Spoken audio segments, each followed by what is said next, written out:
Hey, True Believers, Englentine here with another comic book showdown. Yeah, that's what I'm calling it now because I got Independence in there. So anyway, what this is I've read and reviewed about 24 comics, some Marvel, some DC, some Independence. We're going to see who wins the week, Marvel, DC, or the Independence. I do a little 30, 45 second review, just enough to give you a taste. Is it good, is it bad, and why? And then grade it and order them from worst to best. So there you go. It's a big old countdown. And we got, let's see, 1 stars are horrible, 2 stars are bad, 3 stars are average, 4 stars are good, and 5 stars are excellent. But don't worry about that because there are no 5 stars this week. All right, what else do you need to know before we get going here? Except for all the covers that you're seeing pass by you here. These are the books that I read. These are the books that are going to be reviewed here today.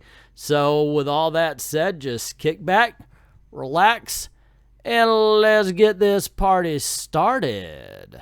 Starting with the 1-star books. These are horrible, awful, and you should try to avoid at all cost. Next up, we have Leviathan Yawn. I mean, Dawn, not Yawn, Dawn. This is the most monochromatic comic book I've ever seen. Nobody should think to themselves, hey, you know what would be really cool? Let's make a comic book, but it has to be all one color. Holy crap, this is a boring comic. Not only does it look boring, but the writing it's just a whole bunch of talking heads, and they're not saying one damn thing that's interesting to the reader. Marvel #1, here's a rule. I'm going to make this rule. I think everybody should follow it. If you're going to invoke nostalgia through bringing up another title, and it's something along the lines of Marvel's, and you've got Alex Ross working on it, don't make it a Alex Ross Presents book where the only good-looking story is the one he draws. If you're going to be talking about art and such like that, you have to make sure that it's at least dynamic as Alex Ross art. This does none of that. Boring stories, piss poor art. This book is not good. Cable #1 in a classic retelling of The Mouse and the Lion. Yeah, that's what this ends up being. First of all, they have Cable beat up Wolverine just to show how tough Cable is and how weak Wolverine has gotten under the new writers at Marvel who don't seem to be doing any sort of research. It's Kid Cable as well, and if you take a look at the art, it's horrible. This is the best they give throughout the entire book. It looks like kids playing dress-up. The 2-star books are bad. They could have been awful, but maybe they'd have that just one little bitty saving grace kind of thing. BB Free #3, man. It is everything you ever wanted from a Gabby Rivera book. She is truly a national treasure. This time, of course, it's her own character instead of America Chavez she's messing up, but wow. So she's talking about living in the swamps of Jacksonville. Yeah, I know, right? My wife's looking over it. What? Yeah, the swamps of Jackson. This book sucks. The writing is bad. Thankfully, the art makes up for it by being just as bad. So it's the trifecta, I guess, because there's some other element of badness to this we just haven't discovered yet. Mercy #1. So this is an example of me judging a book by its cover. Unfortunately, I judged poorly. I really was like, wow, these look good. I'm going to check this out. The art's actually pretty good as well. The book itself is really, really boring. It starts off all right. It's a bit of a vampire story, except after the first few pages, it's just a whole bunch of talking heads.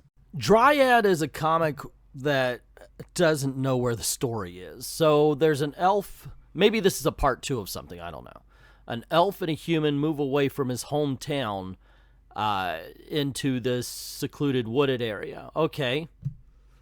So what world are we living in where a human and an elf are married, and why do they have to leave their hometown in order to search for someplace better? There's a lot of unanswered questions, or at least a lot of unexplained things. Like I said, this may be a part 2, and I have no idea where it's coming from. It's just, like I said, there's a lot of unanswered questions, and if this isn't a part 2, this book doesn't know where its own story is. As it stands, I couldn't even tell you what it is. It just seems to be about these people living in this wooded area.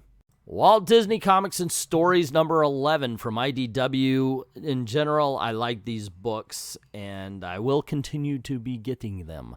That being said, this is not a good one. I wish it was. I wish I could tell you guys, hey, this is something you need to check out and everything. Uncle Scrooge sees that a whole bunch of people are complaining about their vacation time, so he puts, what's his name, Gear Loose or whatever his name is, onto the job, and he's got to create something that applies to every problem someone brings up. Of course, higgledy-piggledy ensues, and comedy doesn't. This one just falls flat, ladies and gentlemen.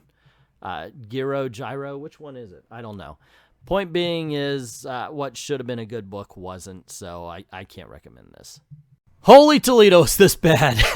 Okay, I wanted to like it. I love Spider-Woman, the character. I love the look of Spider-Man. This classic costume is amazing. I wish she kept it.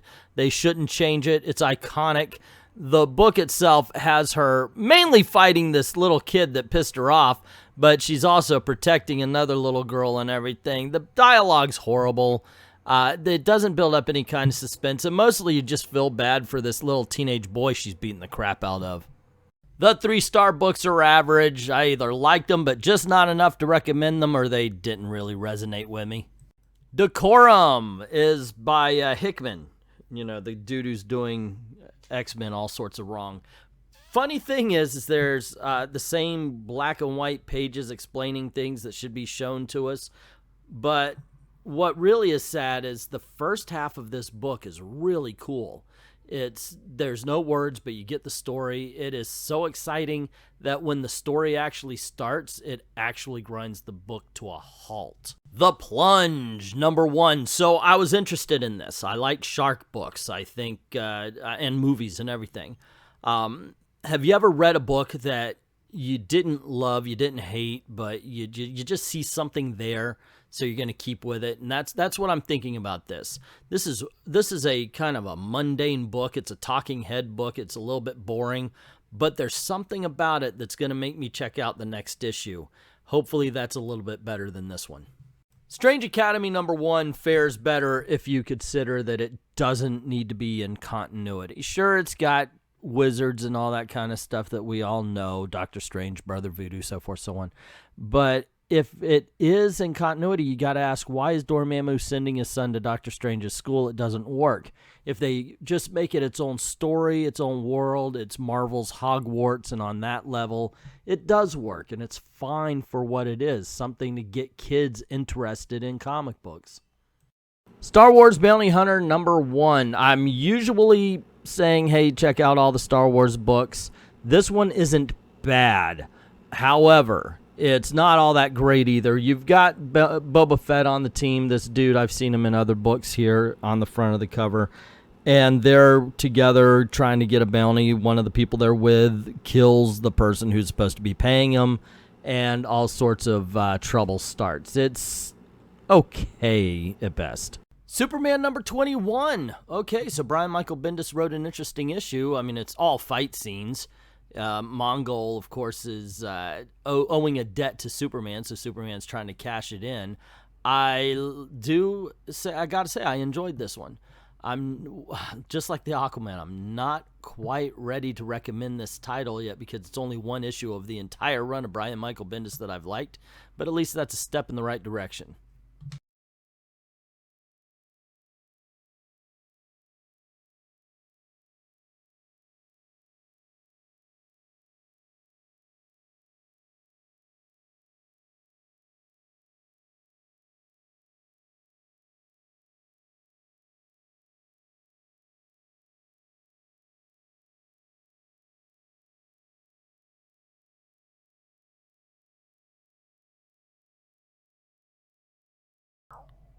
Aquaman number 58. We have Orm going around creating himself an army. Aquaman playing solo dad. And Mira is still in a coma while they're trying to talk about what to do with the fact that, basically Atlantis has no ruler at this point in time. It's a lot of political talk, not a lot of action, but the characters really come across. I've got to give it to Kelly Sue DeConnick.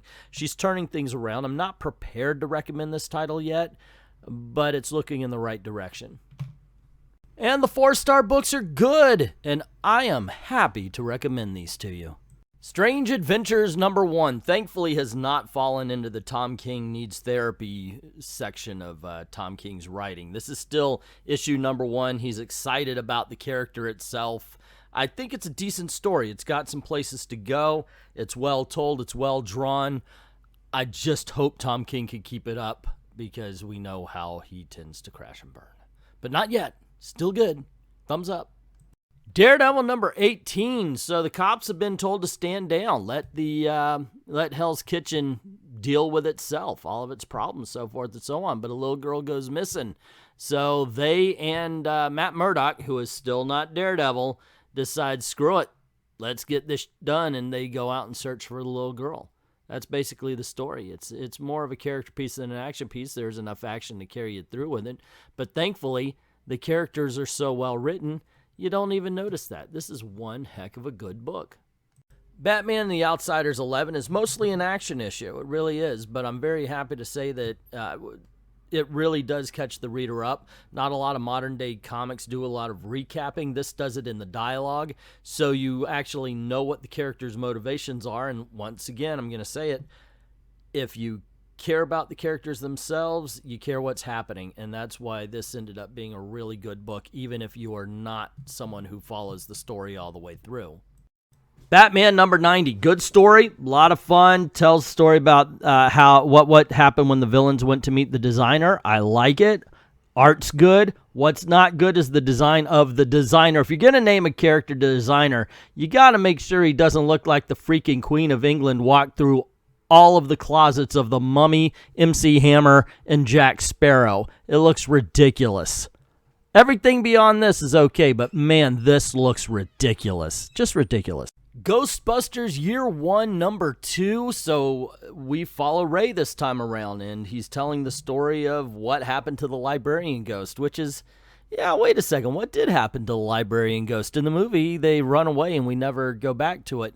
And this covers those particular plot holes. I'm enjoying this series. I got to tell you, if you haven't been checking out the Ghostbusters series from IDW, you're doing yourself a disservice. This is a lot of fun. Hawkman 22. Hawkman is a book that I really do say you should go out and read. I'm not kidding on this. This is a really solid story so far, from issue 1 all the way up to issue #22 here, where we're dealing with Dark Hawk. I don't know what you call him here. He's one of the infected, and Hawk Girl and Adam are trying to save him. It's just a really good character piece all around. It's got a lot of action, but it really does pay attention to character as well. Conspiracy Area 51. So this is a fun little thing. What if that whole Let's Rush Area 51 hoax really had some people in there determined to get in, and they did, and what would they find? I think they're going for an alien invasion thing here, but I don't know. All I do know is I can't wait to find out. This is a really cool book. I recommend you pick up. King of Nowhere #1. I have to admit, I had in my hands for a while, and I didn't get it because I was like, I don't know if this is going to be any good. And when I started reading, I was like, holy crap. This is really good.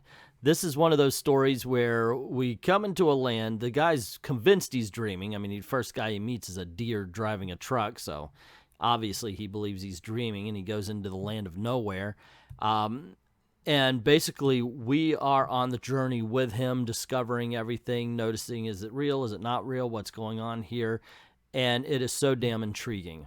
I am very happy I did make the decision to pick up this book. I think you should too.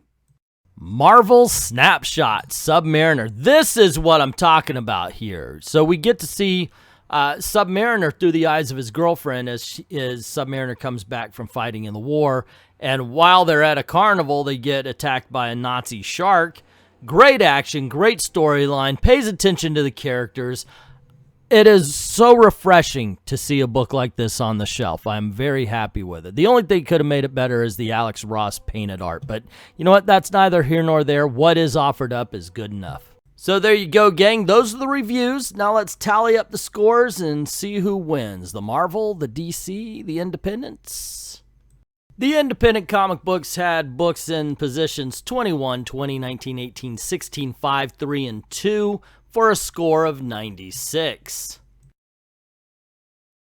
DC Comics had books in positions 24, 15, 12, 10, 9, 7, 6, and 4 for a score of 113. And Marvel had books in positions 23, 22, 17, 14, 13, 11, 8, and 1 with a score of 91, which makes them the losers. And DC Comics walks away with it. I think I should say once again on this one. Now, I am a little bit biased towards the characters, DC, not towards the books. If it's a good book, I'm going to tell you, no matter who stars in it. That's actually why I think I didn't fail Superman this time around. But that is just my opinion. What is yours? Let me know in the comments below. And if you do like this video, by all means, please click on the ones that are popping up here. And don't forget to click like, share, subscribe, and ring that notification bell so you don't miss anything. Cool things happen around these parts, people. All right, if you don't mind helping out the channel, go on over to Patreon or to Ko-Fi. Links in the description below. Drop $1 in the till. Helps keep the lights on and helps keep making videos for you. I'd like to thank everybody who's already done that, and to everyone, all of the true believers, thank you very, very much for watching.